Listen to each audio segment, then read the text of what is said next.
അസ്സലാമലൈക്കും. എൻ്റെ പുതിയ വീട്ടിലേക്ക് എല്ലാവർക്കും സ്വാഗതം. അങ്ങനെ മക്കളെ ഞാൻ ഉറങ്ങണീറ്റ് ചായയൊക്കെ കുടിച്ച് പിന്നെ എൻ്റെ അടുത്ത വീട്ടുകാരില്ലേ കുറച്ച് മാങ്ങ കൊണ്ടുത്തന്നു. സീമണിയാണ് കൊണ്ടുത്തന്നത്. കണ്ട ഈ നാട്ടിലെ അയൽവാസികൾ ഭയങ്കര സ്നേഹമാണ്. എന്ത് കിട്ടിയാലും അങ്ങോട്ടും ഇങ്ങോട്ടും ഇങ്ങനെ കൊണ്ടു കൊടുക്കും. അത് അവരെ പറമ്പത്തുനിന്ന് പെറുക്കിയതായിട്ടാൻ തോന്നും. എനിക്ക് ഇങ്ങനത്തെ മാങ്ങയൊക്കെ ഭയങ്കര ഇഷ്ടമാണ്. എന്താണെന്ന് പറയുക, നല്ല എന്താ പറയുക, ഇത് കടുക്കാച്ചി മാങ്ങയോ. അപ്പോൾ നല്ലപോലെ കഴുകണം.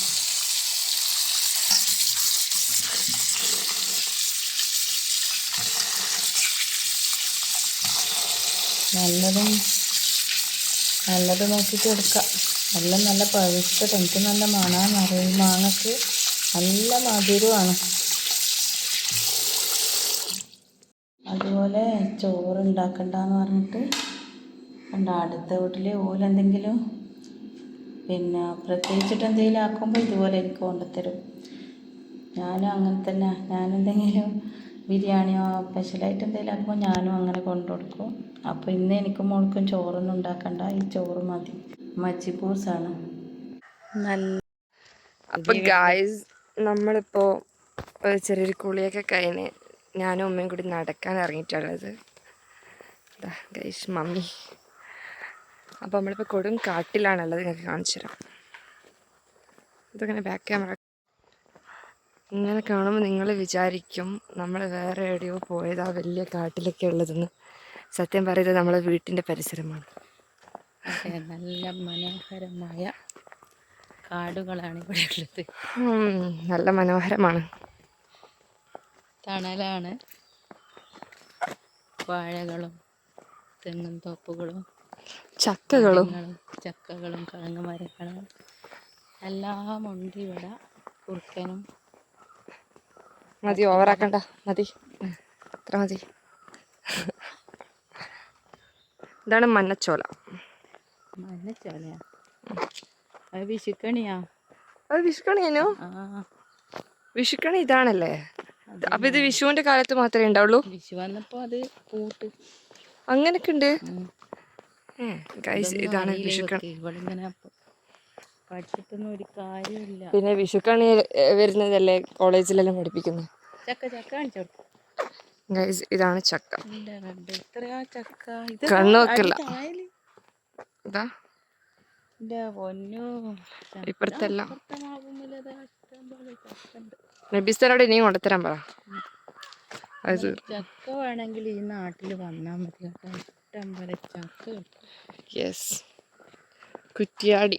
നമ്മൾ തലശ്ശേരിക്കൊക്കെ ചക്ക വാങ്ങണമെങ്കിൽ 300 കൊടുക്കണം. ചക്ക, മാങ്ങ, തേങ്ങ തുടങ്ങിയ എല്ലാം ഉണ്ടാവും. പക്ഷെ റേഞ്ചും കാര്യങ്ങളൊക്കെ കുറവായിരിക്കും. കട്ടാലോ.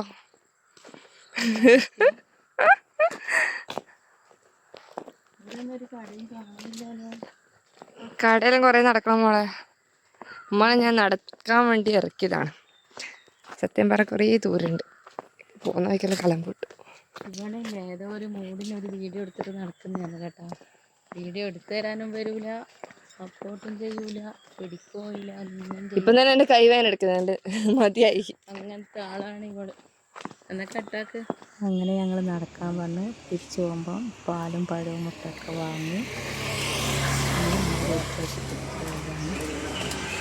വീട്ടിലെത്തിയപ്പോൾ പറയാണ് പഴം പുഴുങ്ങിയിട്ട് 6 kg പഞ്ചസാര ഇട്ടിട്ട് വേണം. അങ്ങനെ ഉണ്ടാക്കി കൊടുക്കാൻ പോവാണ് ചായക്ക്. ഇതെന്താ ചെയ്യാ? വെള്ളത്തിലിടയോ? വെള്ളത്തിലിട്ട് പുഴുങ്ങിത്തരും. നീ അപ്പം പഴത്തിനുള്ളിലെല്ലാം വെള്ളം കയറൂലേ? പഴത്തിനുള്ളിൽ അപ്പം വെള്ളം കയറൂലേ? അതുപോലും അറിയാത്ത നീ ഇങ്ങനെയാണ് ജീവിക്കാൻ. ഞാൻ ഇങ്ങനെയാണോ ഉദ്ദേശിച്ചത് എനിക്കറിയില്ല. പുഴുങ്ങാനല്ലേ പറഞ്ഞത്? പിന്നെ ഇങ്ങനെ തന്നെ അല്ലേ? ഞാൻ പറഞ്ഞു ചായന്റെ വളം പോലും ഉണ്ടാക്കാൻ അറിയില്ല. എങ്ങനെയാ അറിയില്ല. ഞാൻ വിചാരിച്ച പുഴുങ്ങാന്ന് വെച്ചാല് മറ്റേ പൊള്ളിക്കൂല തീയിൽ വെച്ചിട്ട്. ചൂടാനാ പറഞ്ഞേ? എനിക്കറിയില്ല പുഴുങ്ങിയാണ് ഉദ്ദേശിച്ചത്. പുഴുങ്ങിയാൽ തടിക്കും പറഞ്ഞേക്കാം. കൊടുത്താലും തരത്തൂല. ഓൾറെഡി തടിയുണ്ട് ആവശ്യത്തിന്, എന്നാലും കുറച്ചും കൂടി തടിക്കാം.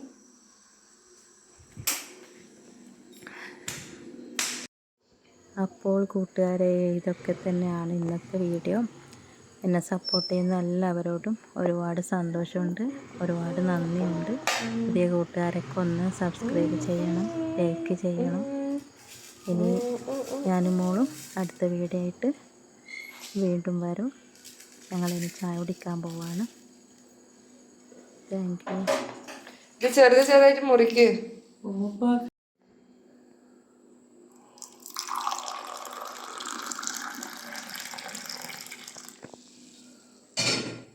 എനിക്ക് പാല് മതി.